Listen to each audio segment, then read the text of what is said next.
What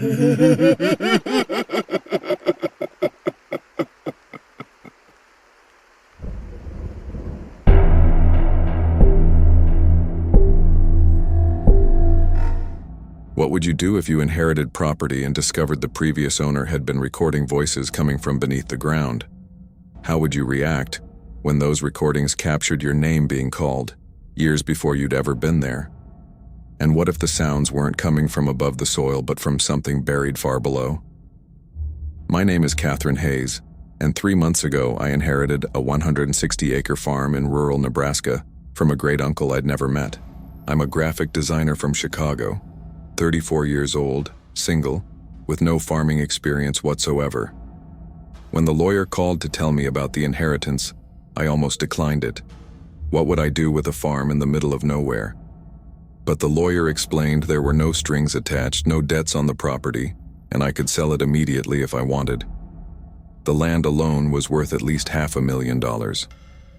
So I agreed to travel to Chadron, Nebraska, to sign the paperwork and assess the property before making a decision. I arrived on September 15th, driving through endless prairie and farmland. Chadron was a town of less than 6,000 people, the kind of place where the gas station attendant knew everyone by name, and the main street had more churches than restaurants. The farm was 12 miles outside town, down a gravel road that seemed to stretch forever. The property consisted of a 2-story farmhouse from the early 1900s, a large barn, a few outbuildings, and fields that hadn't been worked in years. Everything looked weathered and neglected. My great-uncle, Martin Hayes, had lived alone here for the past 30 years, farming just enough to survive, becoming more reclusive with each passing year. He'd died 6 months ago at age 78. Heart attack, according to the death certificate. They'd found him in the house 3 days later when the mail carrier noticed the accumulated newspapers. The lawyer, a man named Robert Chen, met me at the property to hand over the keys and show me around. He was in his 50s, professional and efficient, clearly eager to close this file and move on. "Your uncle was eccentric," Robert said as we stood on the front porch. "Kept to himself. Didn't trust banks. Didn't use much technology. Cash only. No internet. Barely used the phone." "Was he mentally ill?" I asked. "Not diagnosed, but the last few years he made some unusual requests. Wanted his will structured so that the barn would remain locked until you took possession. He specified that you specifically had to be the one to open it. Not me, not the property manager, not anyone else." "Why me? I never even knew him." "He never explained, just said you'd understand when the time came." Robert handed me a key ring with several old keys. "This brass one is for the barn padlock. He replaced it about 5 years ago. Whatever's in there, he wanted it secured." After Robert left, I spent an hour walking the property. The house was dusty but structurally sound, filled with outdated furniture and the accumulated possessions of a long, solitary life. The outbuildings were mostly empty, except for old farming equipment, and the barn loomed at the edge of the property. Red paint faded to rust brown, its large doors secured with a heavy padlock and chain. I stood in front of those doors for a long time, key in hand, feeling an inexplicable reluctance to open them. The logical part of my brain said it was just a barn, probably full of more old equipment or farming supplies. But something about the way my great-uncle had specifically locked it, specifically required me to be the one to open it, felt ominous. As the sun started to set, I decided to wait until morning. I'd camp out in the house overnight, get a feel for the place, then investigate the barn in daylight. The farmhouse was eerily quiet. No traffic sounds, no neighbors, just wind across empty prairie and the occasional creak of old wood settling. I'd brought an air mattress and sleeping bag, not trusting the ancient beds upstairs. I set up in the living room and tried to read on my phone, but the weak cell signal made internet access nearly impossible. Around 10 p.m. I heard the first sound, a low moan, like wind through a tunnel, but coming from somewhere beneath the house. I froze, listening. The sound came again, longer this time, with an almost human quality to it. I told myself it was plumbing. Old houses made all sorts of sounds, especially ones that had been sitting empty for months. I went back to my book. At midnight, I heard it again, but this time it was definitely not plumbing. It sounded like a voice, distant, muffled, but unmistakably human, and it seemed to be calling something, a name maybe, though I couldn't make out the words. I got up and walked through the dark house trying to locate the source. The sound seemed to come from everywhere and nowhere at once. From the basement. I found the basement door in the kitchen, but it was locked and I didn't have a key for it. The sound continued intermittently, always just on the edge of comprehension. I didn't sleep much that night. Every time I started to drift off, I'd hear that distant voice again, calling from somewhere beneath the house. By the time dawn broke, I was exhausted and on edge. After a quick breakfast from the supplies I'd brought, I decided to investigate the barn. Whatever my great-uncle had locked in there, it might explain the sounds I'd been hearing. The padlock opened easily with the brass key. I unwound the chain and pulled open the heavy doors. Sunlight streamed into the barn, illuminating dust motes and revealing a space that was surprisingly organized. The ground floor was divided into sections. One area had basic farming equipment, another had woodworking tools, and a third section looked like it had been converted into a workspace. In that workspace area, I saw a desk, filing cabinets, and electronic equipment that seemed wildly out of place for someone who supposedly avoided technology. The equipment consisted of several large reel-to-reel tape recorders, professional-grade microphones on stands, sound mixing equipment, and stacks of labeled tapes in organized boxes. Cables ran from the microphones down through holes drilled in the barn floor, presumably extending underground. On the desk was a notebook, its pages filled with handwritten observations in precise small script. I opened it to the first page, dated March 3, 1994. Day 1 of acoustic monitoring project. Have installed microphones at various depths, 10 feet, 25 feet, 50 feet, and 100 feet below barn floor. Using directional microphones optimized for low-frequency sounds. Initial hypothesis. Geological activity, minor seismic events, creating audible phenomena mistaken for voices by previous property owners.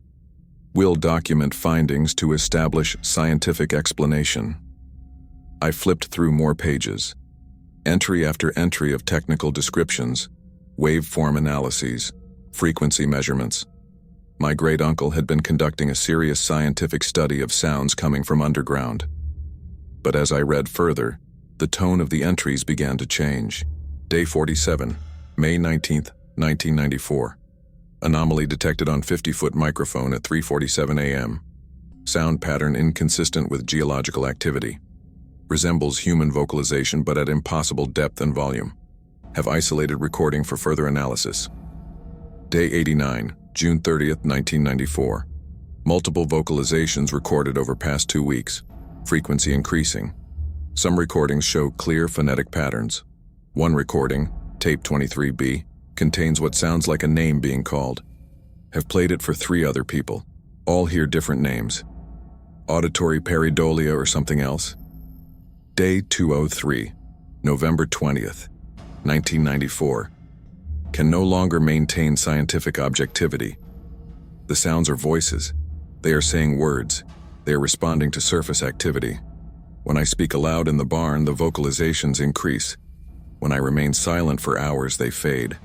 This is not geology. This is something aware. The entries continued for years. Thousands of pages documenting sounds, patterns, responses. My great-uncle had become obsessed with the voices, recording them constantly, trying to establish communication, attempting to understand what they were and what they wanted. The later entries became more disturbing. September 12, 2019. The voices have learned my name.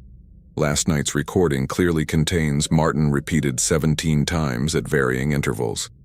I did not tell them my name. I have never spoken my name aloud in the barn. How do they know? October 3, 2019. They're not just saying my name anymore. They're asking questions. Martin, can you hear us? Martin, are you listening? Martin, help us. The recordings are clear. Multiple distinct voices, different timbres, different accents. Some sound old, some sound young, some sound like they're crying. December 25, 2019. They mentioned Catherine today. Asked when Catherine would arrive. Asked if Catherine knew about them. I don't know anyone named Catherine. I haven't spoken to family in decades. How do they know this name? Why are they asking about her? My hands started shaking. He'd recorded voices asking about me 4 years before I even inherited the property, before I even knew he existed. I found the tape labeled December 25, 2019, Catherine reference, in one of the organized boxes. I threaded it onto one of the reel-to-reel players and pressed play. At first there was just static and low rumbling like distant traffic or machinery. Then faint but clear a voice. Martin Hayes. Is she coming? Another voice, different, higher pitched. Catherine. When will Catherine arrive? A third voice, speaking over the others. She needs to know. Catherine needs to understand. Before it's too late. The voices overlapped and echoed, creating a disorienting cacophony. But they were undeniably saying my name. In 2019, years before I had any connection to this place, I stopped the tape, my heart pounding. This had to be a hoax.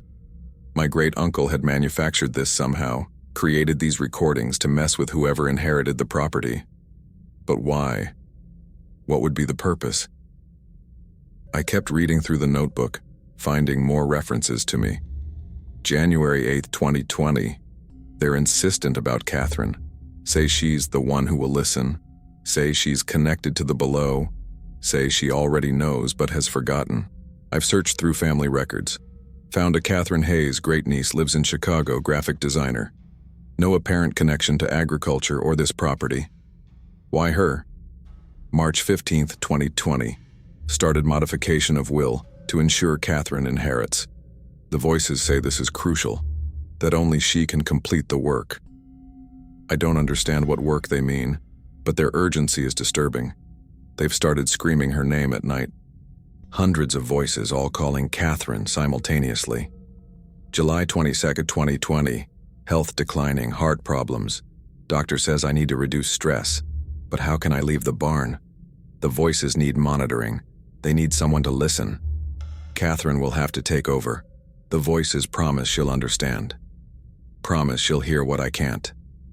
The entries ended in February 2024, just a month before his death. The final entry was short. Catherine will be here soon. The voices are ready. I've done all I can to prepare. May God forgive me for what I'm passing on to her. I set down the notebook, feeling sick. My great-uncle had spent nearly 30 years listening to voices from underground, becoming increasingly obsessed and unhinged. And somehow those voices had known about me years in advance. I needed to hear more. I needed to understand what he'd recorded. I found the most recent tapes from February 2024 and loaded one onto the player.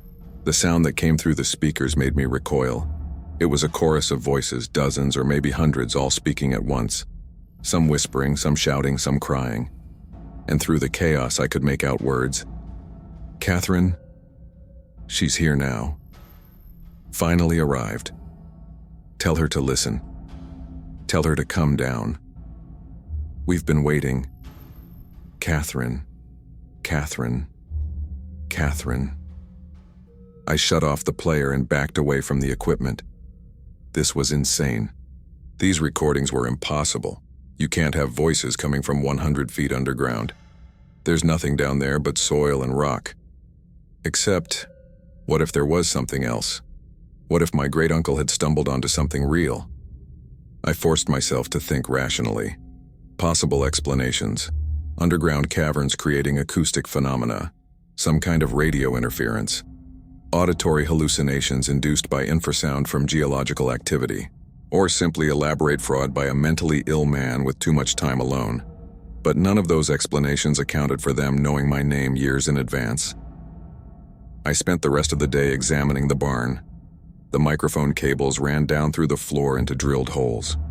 I found access panels that revealed the cables extending deep into the ground, encased in protective piping. Professional installation, not something cobbled together by an amateur. In one of the filing cabinets, I found engineering diagrams. My great-uncle had hired contractors in the early 90s to drill the holes and install the monitoring equipment. The invoices were there, from legitimate drilling companies. This was real infrastructure, not a hoax. I also found correspondence with universities. My great-uncle had reached out to geology departments, seismology labs, acoustic research centers. He'd sent them samples of his recordings. Most had responded with polite dismissals, suggesting he was hearing natural phenomena or equipment malfunction. But one letter stood out. It was from a Dr. Patricia Winters at the University of Nebraska, dated October 1997. She'd listened to his recordings and found them genuinely anomalous and worthy of investigation. She'd visited the farm, examined his equipment, and verified that the sounds were not being generated artificially. But her letter concluded with an ominous note. Mr. Hayes, I must advise you to discontinue this research. Whatever is generating these vocalizations, I don't believe human investigation is advisable. Some phenomena are better left unexamined. I will not be pursuing this further and respectfully request you destroy my correspondence. What had she heard in those recordings that made her quit? What had convinced a scientist to walk away from something genuinely anomalous? As evening approached, I knew I should leave. Drive back to Chadron, get a motel room, think about all this from a safe distance. But I kept thinking about those voices calling my name. If this was real, if there was something down there trying to communicate, I needed to understand why it knew about me. I decided to spend one more night in the farmhouse, but this time I'd sleep in the barn, near the recording equipment. I'd monitor the microphones, see if I could capture anything myself. I set up my sleeping bag on the barn floor near the desk and positioned myself so I could watch the reel-to-reel machines. I loaded fresh tape and set the system to record continuously from all 4 microphones. The sun set. Darkness filled the barn except for the small lamp on the desk and the glow of the equipment indicators. I lay in my sleeping bag, watching the tape reels slowly turning, recording whatever sounds came from beneath the earth. Around 9 p.m., the speakers crackled to life. I sat up, adrenaline spiking. A voice clear and distinct.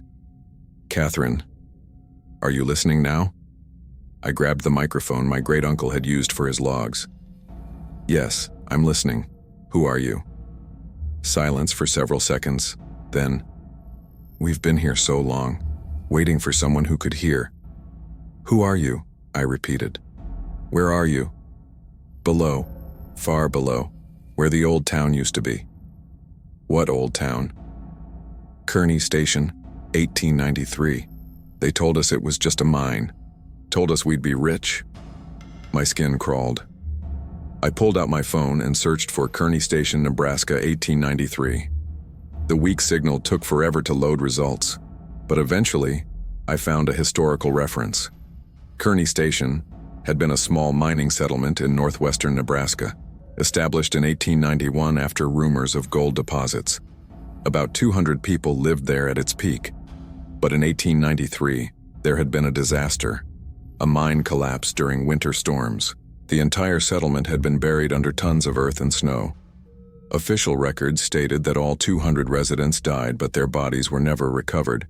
The site was eventually abandoned, considered cursed by locals. Over time, the exact location was forgotten. This farm sat on that location. My great-uncle's property was built directly over the buried town of Kearney Station. You're from the mine, I whispered. You're the people who died in 1893. Not died. Buried. Trapped. Still here. Still alive in the dark. That was impossible.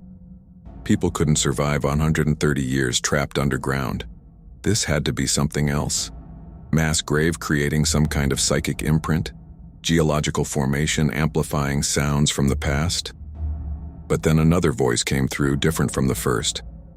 Catherine Hayes, born April 17, 1990, moved to Chicago in 2015, works in graphic design, allergic to shellfish, has a scar on left knee from bicycle accident at age 7. Every detail was correct, details only I would know. Details from my childhood, from my life. things that weren't in any public records. "How do you know these things about me?" I demanded. "We know everyone who will come, everyone who has blood connection to this place." "I have no connection to Nebraska. My family is from Illinois. Your great-grandmother, Sarah Hayes, lived in Kearney Station. She was pregnant when the collapse happened. She survived, dug her way out, told everyone she'd been visiting family in town, never spoke of what she saw in the mine." I frantically searched my family history on my phone, found records of Sarah Hayes, my great-great-grandmother, born 1872. She'd lived in Nebraska until 1894, then suddenly moved to Illinois, married there, had a daughter in 1895. My great-grandmother. If Sarah had been in Kearney Station during the collapse, if she'd survived by some miracle and kept it secret, that meant— "You knew her," I said. "You knew Sarah. She left us behind, saved herself, promised to send help. Help never came. We've been calling ever since. Calling for the Hayes family. Calling for someone with her blood to come back. To finish what she started." "What did she start? What do you want from me?" "The collapse wasn't an accident. The mine owners did it deliberately. We found something in the deep shaft, something they didn't want revealed. They buried us to keep the secret." "What secret?" "Come down. See for yourself. The entrance is still there, through the old tunnel access. Your great-uncle found it but never had the courage to enter. You will. You have to." "Where?" "Where's the entrance?" "The basement. Your farmhouse basement. Built directly over the old mine office. There's a door, hidden behind the wall. Your great-uncle sealed it. But you can open it. You must open it." I thought about the locked basement door, about how my great-uncle had died of a heart attack, alone in the house. What if he'd been in the basement when it happened? What if he'd been trying to open that hidden door? Every rational instinct told me to run, to leave this property and never come back, to sell it to someone else and let them deal with whatever was buried here. But another part of me, the part that shared blood with Sarah Hayes, needed to know. Needed to understand what my great-great-grandmother had seen. What secret was worth burying 200 people to keep hidden? I went back to the farmhouse, found tools in the kitchen, forced open the basement door. The stairs led down into darkness. I used my phone's flashlight to navigate the space. The basement was unfinished, just concrete floor and exposed wooden beams. And there on the far wall, exactly as the voices had described, was an obvious patch of newer drywall, different color and texture from the original walls. It had been hastily installed, painted over, but clearly hiding something. I used a hammer to break through the drywall. Behind it was an old wooden door swollen with moisture, locked with a rusty padlock. I broke the lock and pulled the door open. Beyond was a tunnel, not natural but hand-carved, supported by old wooden beams. The walls were marked with pickaxe cuts. This was the original mine. A metal ladder led down into deeper darkness. And from below, I heard them. Not through speakers or recording equipment, but directly. The voices of Kearney Station, calling my name, begging me to come down, promising they would show me the truth. I've been standing at this tunnel entrance for 2 hours now, trying to decide. The rational part of my brain screams that going down there is suicide, that collapsed mines are deadly, that whatever is down there has been dead for over a century and I'm experiencing elaborate delusions induced by isolation and suggestion. But I can hear them so clearly. Hundreds of voices.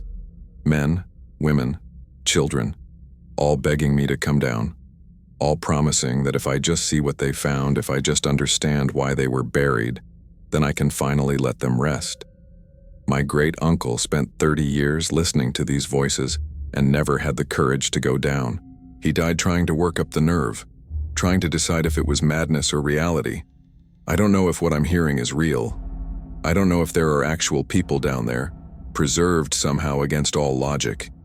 I don't know if I'm having a complete psychological break induced by recordings and suggestions planted by a disturbed man, but I'm going down. I have to know. I have to see what Sarah Hayes saw in 1893. What secret was worth burying 200 people alive to keep hidden? I'm recording this on my phone and setting it to upload if I don't return in 24 hours. If you're reading this, it means I didn't come back up. It means the voices in the dark were real. Or it means I was crazy enough to climb into a collapsed mind based on delusions and recorded suggestions. Either way, someone needs to know about Kearney Station, about the 200 people buried alive in 1893, about the secret they found in the deep shaft, about why my great-great-grandmother escaped and never spoke of it. The voices are calling my name again. Louder now, more insistent. They say they've been waiting for someone from Sarah's bloodline, that I'm the one who can finally tell their story. I'm going down now, into the dark, into the place where screams have been echoing for 130 years. If you're reading this, send help to the Hayes Farm, 1247 County Road 18, Chadron, Nebraska. Tell them to look in the basement. Tell them to bring rescue equipment. Or tell them to seal the tunnel forever, bury the entrance, and never speak of this place again. Maybe that would be kinder. Maybe some secrets are worth keeping buried. The voices are screaming my name now. I'm going down to see why. If you enjoyed this story, make sure to subscribe and hit that notification bell for more unsettling tales. Drop a comment below. Would you have gone down into that tunnel? When voices from the dark call your name, do you answer or do you run? Share your thoughts. And remember, some inheritances come with more than property. Sometimes you inherit the secrets your ancestors tried to bury. Sometimes the past refuses to stay buried. Sleep well. Edit. Added 12 hours later. This is Catherine Hayes. I made it back up. I shouldn't have. They didn't want me to, but I had to tell someone what I saw before they decide what to do with me. There are people down there. Not dead. Not alive in any way that makes sense. Preserved somehow in the dark. In the cold. In something else I can't explain. And they showed me what they found. What the mine owners buried them to hide. What Sarah Hayes saw and ran from. I can't say what it is, not because I don't want to, but because I physically can't. Every time I try to write it or say it, my mind blanks. Like the knowledge is there, but the words won't form. They let me leave because I'm supposed to tell people. But they made sure I can't actually tell anyone what they found. Just that it's there, that it's real, that 200 people have been trapped with it for 130 years.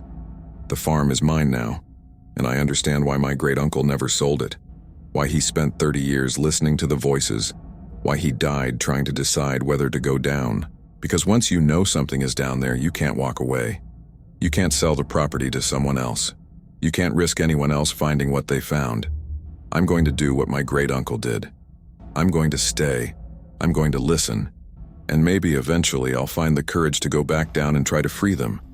Or maybe I'll just become another voice in the dark, calling for the next Hayes to inherit this curse. The screams from the barn never stop. Now I understand why, and I understand why they call my name. Because I'm one of them now.